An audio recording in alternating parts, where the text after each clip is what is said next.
cute, na-click mo tong video to dahil ito nga ay para sa'yo.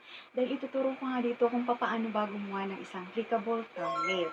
Dahil kahit na baguhan ka pa lang dito sa YouTube, wala ka pang subscribers, or below 100, below 1,000 pa lang ang subscribers mo, ay may chance din mag-grow dito sa YouTube.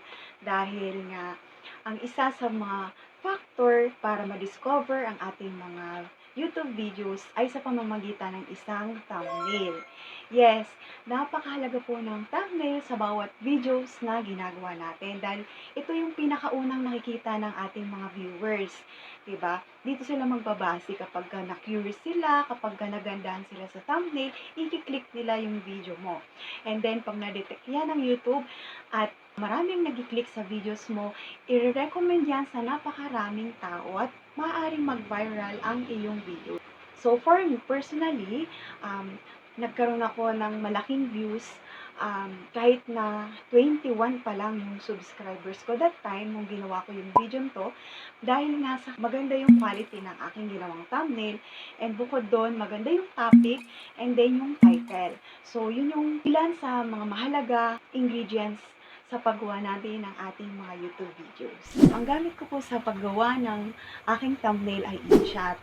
Ang kagandahan po kasi sa InShot, video and photo editor na din siya at the same time. So, kahit po offline, wala tayong internet connection, ay makakagawa tayo ng magandang quality ng thumbnail.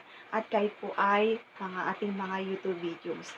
So, kung gusto mong matuto kung paano mag-edit ng videos gamit ang InShot, panoorin niyo po ang video ko. Ilalagay ko po ang link yan sa description box. So, yun, simulan na po natin. Kung wala ka pang InShot, yun, mag-download ka lang, punta ka lang sa Play Store, and then search mo lang yung InShot. Pag nakita mo yung ganitong logo, download mo lang. And then habang meron ka pang internet connection, download ka na rin ng mga free emojis na makita rito at pati na rin ang mga font para magamit mo siya kahit na offline, kahit na hindi ka na nakakonect sa internet, maaari mo na itong magamit sa paggawa mo ng mga thumbnail at ng YouTube videos. Pagka gusto mo mag-edit ng YouTube videos, syempre ito yung pipindutin mo. And then pagka thumbnail, dito tayo sa my photo. So, dito po sa InShot, meron na siyang mga background, pero kung gusto mong search mo lang sa Google, marami doon, and then download mo lang. So, for example, naka-download ka na, halimbawa ito, so, pindutin mo lang siya.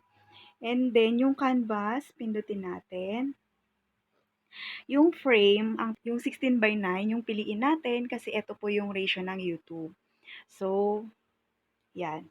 Tapos, kung mapapansin nyo, bitin, so i-zoom out nyo lang siya.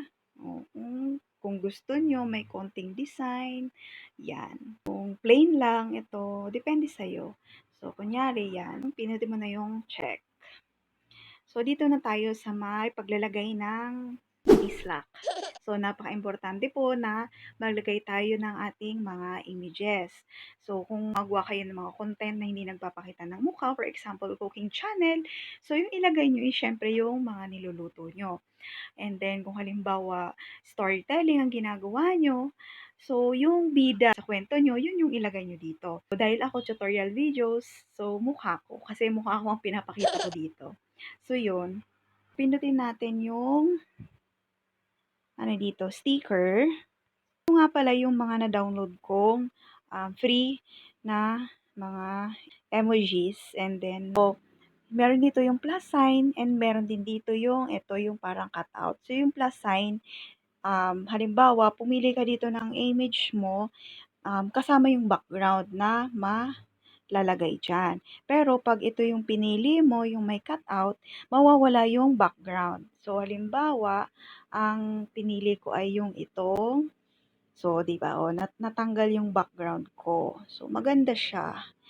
And then, pwede mo siyang, masyadong yung mukha. So, dito, may mga pagpipilian. So, manipis or kung makapal. Gusto mo, pwede rin ito. So, ikaw, bahala kung anong gusto mong color. So, yellow na lang. Then, kung gusto mong i-zoom out, zoom in. So, tip ko lang kapag maglalagay kayo ng images or yun, mga picture nyo, dito nyo siya ilagay sa right side. And then, yung mga text, ay dito sa left side. Iwasan yung ilagay dito sa may lower part ng right side kasi meron dito yung time, 'di ba? Naka-display diyan yung time, yung oras ng iyong YouTube video. So, matatakpan yung text kapagka naglagay kayo ng mga sulat diyan. And then, proceed na tayo sa may text. So, sa paglalagay naman po ng mga text, iwasan natin ang gumamit ng mga fancy font katulad nito kasi mahirap siyang basahin. Kahit gusto nating pagandahin, pero hindi siya basta-basta nababasa ng ating mga viewers. So, dapat mga bold letters katulad niyan kasi mas madaling mabasa at mas talagang nakikita agad. So, advantage po yung ganito at dapat malaki at hindi po maliliit yung paglagay nyo at make sure na hindi masakit sa mata yung mga colors na ilalagay nyo.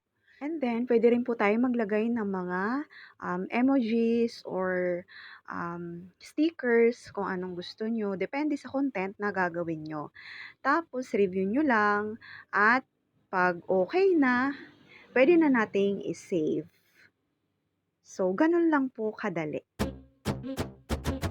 At kung natulungan ka nga po ng video to, kindly like and subscribe to my YouTube channel for more YouTube tips and tutorial. Maraming salamat sa panonood. See you again on my next